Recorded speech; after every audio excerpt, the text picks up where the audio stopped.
It's nice to meet you. We just heard a little bit about Clark and Lois's relationship this year. I guess it's going to get a little bit more involved. Can you talk about that? Yes, absolutely. Clark this year really realizes how much he's in love with Lois. I think he's been in denial about that. So this is really a year where Clark is falling completely for Lois Lane. Unfortunately, it's right at a time when Lois has started to fall for the red, blue blur. And this year we're just calling him the blur because he's not in his red and blue anymore. Because he's embraced kind of a different identity. And so it's really going to be a great triangle between the classic Lois and Clark as she's looking this way at Superman and he's looking at her and can never tell her he's actually the other entity. No, it's interesting. I know you guys got a new suit, but how do you keep his identity, secret, since everybody always makes a joke he's just got glasses on, everybody knows it's Superman. I mean, have you played with that aspect of the show at all? We're gonna be playing with his identity a lot more this year and what people see and what people don't see and how he decides to put on glasses, don one disguise and wear another. Right now this year he is not showing anybody who he is in his hero outfit.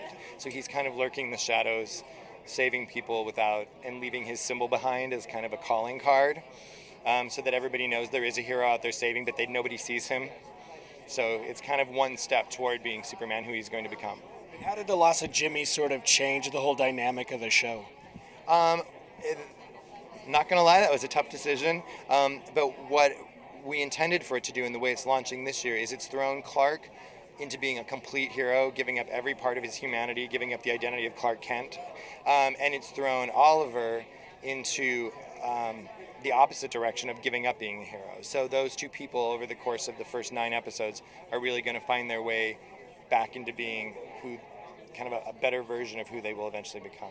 Can you talk about the decision to create the suit that you created for this year? I mean, it had to be kind of a tough decision just creatively at how you change it up but keep it sort of unique and iconic. Well, it came from some inspiration of Clark in the comics after his epic battle with Doomsday. So the look kind of comes out of what happened post the Doomsday battle. But it also comes from just rooting it in where Clark would be at that point in his life, and we address that specifically in a conversation with Jor-El in the first episode. So the premiere kind of addresses why he can't fly, why he's donned this new identity, and you'll learn more then. Okay, and can you tell us what's up with the Justice League, and is there any chance that this is ever going to spin off into its own show, the Justice League? I don't know about the Justice League spinning off. I know we want to have the characters back. It's very important for us to have the characters back. It just comes down to a lot of story questions, availability, our resources. And so because Chloe's in Watchtower now, the idea is to have her be the hub of the Justice League. So we will definitely be seeing them. I just can't tell you which ones and when. Can you tell us if there's any new characters from the DC world we haven't seen before that are going to be on this year? Well, Metallo, which we've announced, is going to be in the first 2 episodes. And then I'm forgetting who I talked to. Roulette will be in episode 6, and we have another duo that's going to be on the show that we can't announce yet because they're not cast. It's the Wonder Twins, isn't it? I couldn't begin to tell you, but there is a hope that we will be casting them soon. Look at you. Is the monkey too going to be on it, or is it going to be the 2 kids with the dog?